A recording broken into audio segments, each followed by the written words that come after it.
Mapenzi ya mama hudumu, lakini mapenzi ya mpenzi hufa wakati wowote. Kwa hiyo upendo na mapenzi ya mama ni makubwa na mazito kuliko upendo na mapenzi ya mpenzi. Baada ya kumaliza kufafanua utofauti wa upendo na mapenzi, naomba turukie mada ya pili, tujue utofauti wa upendo wa mama na upendo wa mpenzi. Wewe unanitazama, unajua utofauti kati ya upendo wa mama na upendo wa mpenzi? Kama hujui, acha nikujuze. Na kama wajua, nijuze unachokijua kwenye comment. Upendo wa mama ni ule wa kujitoa pasipo kujali chochote, kiwe kibaya ama kizuri, yupo tayari kukabiliana nacho kwa sababu tu ya ukubwa wa upendo wake kwa mwanae. Vile vile mama hujitoa muhanga kwa mtoto wake, kumjali kuliko anavyojijali mwenyewe. Lakini upendo wa mpenzi una utofauti mkubwa na upendo wa mama. Unataka kujua utofauti wa upendo wa mpenzi na wa mama? Upendo wa mpenzi unahusisha hisia kali za kimahaba na kuvutiwa kimwili. Ni upendo unaojengwa na tamaa na shauku kwa mtu.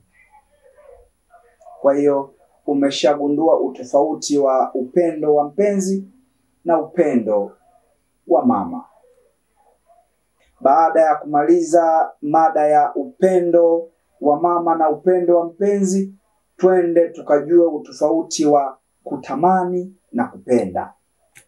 Kupenda ni hali ya kuthamini na kujali mtu ama kitu kwa dhati.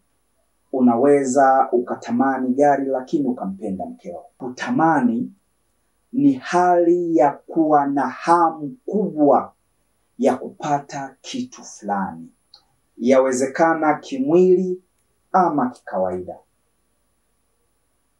Kwa hiyo utofauti wa kupenda na kutamani, nafikiri kwa uchache wake umeweza kugundua kati ya kupenda na kutamani.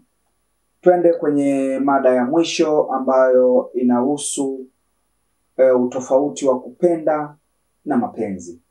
Kupenda ni tendo la kumpa mtu ama kitu thamani ya dhati na kujali. Huko ndiko kupenda.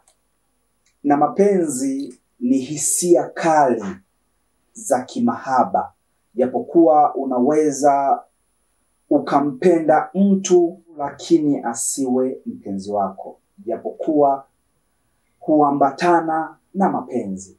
Asante sana kameramani wangu mvuja jasho kwa kunivumilia kwa hizi teki 50. Lakini najua ili upate kilicho bora lazima ukosee. Usisahau kusubscribe YouTube channel yetu ya Makap TZ, kucomment kama kuna chochote kile wenda kuna kosa uliloligundua ama kuna maana na utofauti wa kile nilichokiongea mimi na wewe unachokielewa. Andika komenti zako hapo, nipe changamoto. Hadi wakati mwingine niseme alamsiki.